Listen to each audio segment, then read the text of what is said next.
Hey, and welcome to Hey, BFF's podcast. Hey! Today we're going to be shooting from our home. Dennis is in my home today. It's kind of chilly outside. We want to do it outside, but she has thin skin. I don't like it. So we're doing it inside of our living room. So welcome to our home. And I'm Debbie G. I'm Sheridan. And we're just so grateful that you're joining us today. So real quick, we're going to run through this. What is BFF?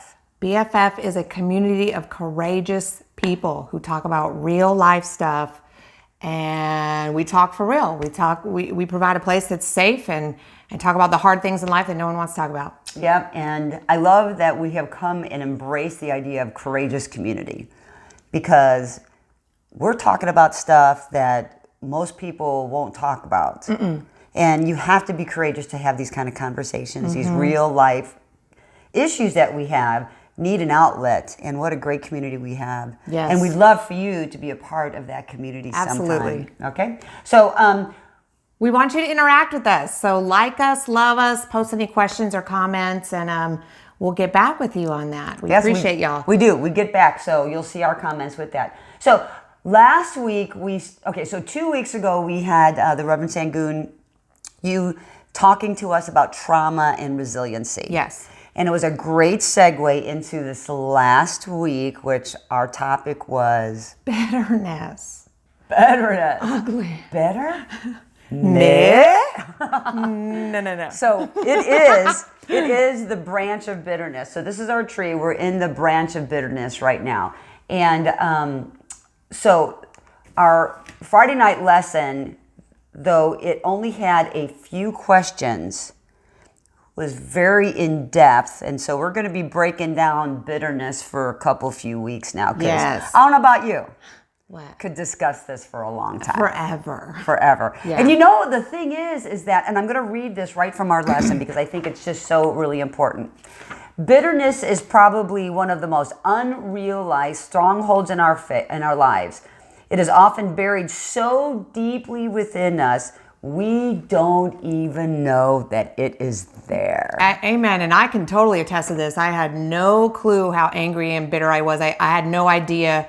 I could not label it and give it a name. So then it was just something out there. It just ruled my life. When we talk about stronghold, it's something that has a strong hold over your life and grips us. Yeah, and it runs you. It motivates you. That's what makes you act a certain way. It drives you. And the thing about bitterness is that we keep shoving disappointments and anger down that we don't even know it's running us. Yes. And oftentimes we'll just blow up as one of the things about bitterness. But we have explained it away. We've stuffed it far down. We've lived with it for so long that we are unable to discern the power it has over our lives. So true.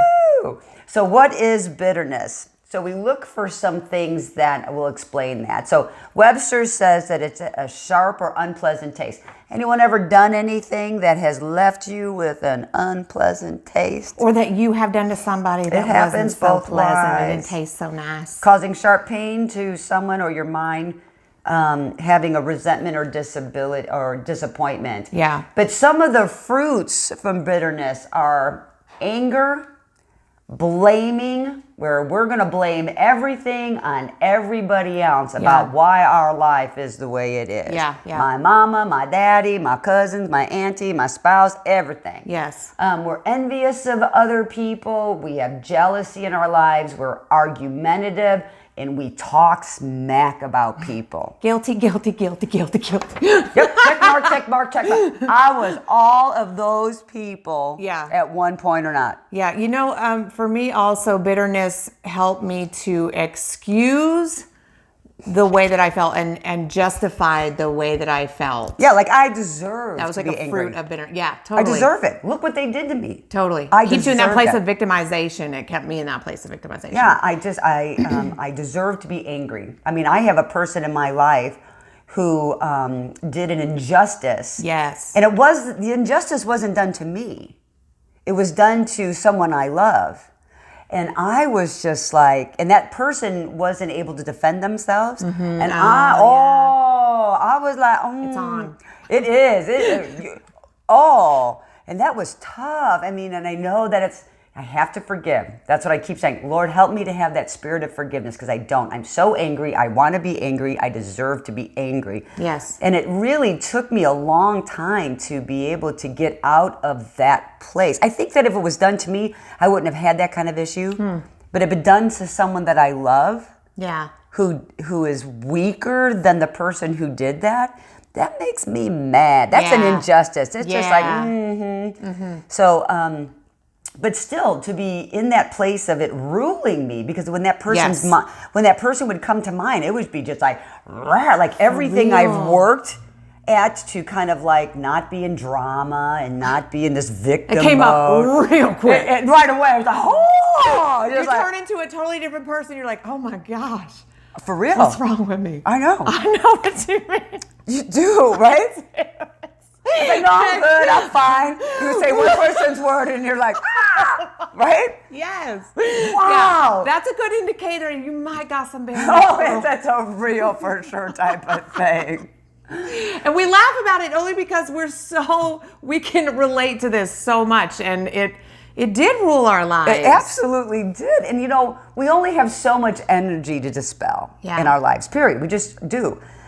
That person doesn't even know we're going through this. For real. So, one of the things is like bitterness is like drinking the bitter cup of poison, waiting for the other person to die. Yeah. It's like, that's not even affecting them. That's not how it works. No, it's not how it works at That's all. not how you get to healing No, either. No. So that's what our topic has been on bitterness. And so Friday night, it was just like some of the questions that is there someone in your life, when they come to mind, all of a sudden your body starts to react?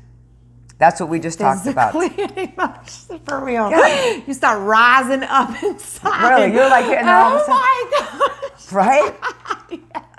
So if that's any of you out there, this study is so for you. Because we all have bitterness. Yes. We all have it. But oftentimes we just keep shoving it down. I have to give you an example. Because I did prison ministry for 15 years, or for 9 years. It's been 15 years since I started. And I worked with a lot of moms who basically did a lot of injustices to their children. And so I had the first opportunity for some reconciliation with a mom with an adult daughter. Okay. So I told her, listen, honey, I just want you to listen to your daughter. Don't justify your behavior. Let her share her struggles with you, what Yes. it felt like to be someone of a daughter of someone who was doing what you were doing. And to be hurt. And let her be hurt. Let her Yes. explain herself. Yes. And so we got together with her, and her daughter says to me, Debbie, I know what you're trying to do. You're trying to let me go off on my mind, but I have forgiven my mother. There's nothing that I hold a grudge for her. I am fine.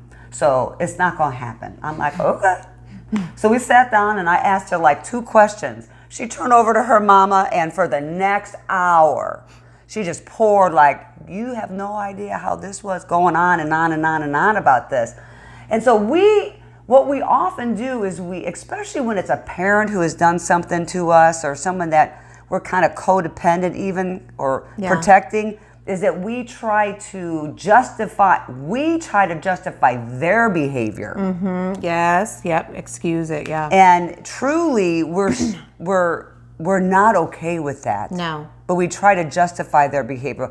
We can say she did the very best that she could have done. That might be a true story. She might have done just the best that she could have done. It doesn't leave us any less damaged or hurt Right. because of that. Absolutely. So we have to be able to allow the fact that you've done the best that you could have done, and I will acknowledge that, but I am still suffering because that was the best that you could do. Yes. Right? You Yeah. didn't, and that's the whole idea we're trying to do here is let's fix ourselves. Yes. Well, we can't do that, right? The Lord's got True, to do that. true. But let's get this stuff out. Let's talk about it. Let's not pretend it's not there. So then when we're dealing with our children, our grandchildren, our nieces, our nephews, the people that we love around us. Yeah. We're healed, so we're not doing that to them. Yes. Or making excuses for their behavior, because then once again, generational patterns just continue the cycle, right? Right. There's in my family, one of my generational patterns was not talking about anything. Like you sweep it all under the carpet. If you got hurt, too bad. Yeah. And you just move on.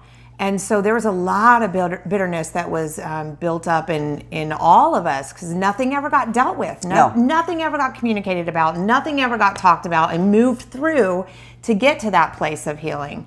And that drove all of us siblings forever. And it's, in thinking about my parents, like, yes, they did the best that they could, but it is a fact of life that we will all get hurt. And then once you reach a certain stage of awareness and accountability, it's like, okay, these are my traumas. These are the things that have happened to me. So how do I move through them? How do I move toward healing? How do I move toward freedom? And it took me 37 years to figure that out, and to even know that I needed to do that. Yeah, we don't even know that we need this unless somebody helps bring this to our awareness.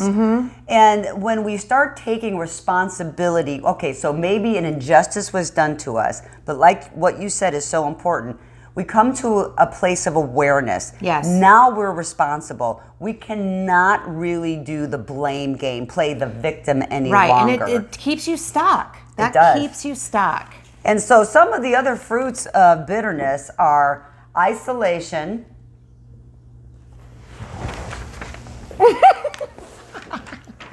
Self-pity. Oh my gosh, you want to come to my party? Guess what happened? Evans. I know. Guess what happened to me?